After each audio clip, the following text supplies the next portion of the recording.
যে দেখছেন একটা ট্রলার, এখানে রাতে প্রতিটা জাহাজ থেকে চাঁদা নিচ্ছে। এই যে লাইট দিয়ে সিগন্যাল দিচ্ছে, এই যে জাহাজ আসতেছে। এই যে এটার কোনায় যে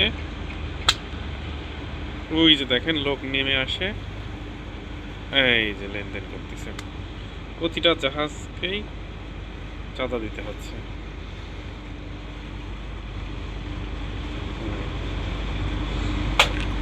একের পর এক রাতে এই শীতলক্ষা নদীর পাশ দিয়ে, এটা হচ্ছে এসও লোকেশনটা, পদ্মা অয়েলের বা ডক 1 বিআইডব্লিউটিসি। এখানে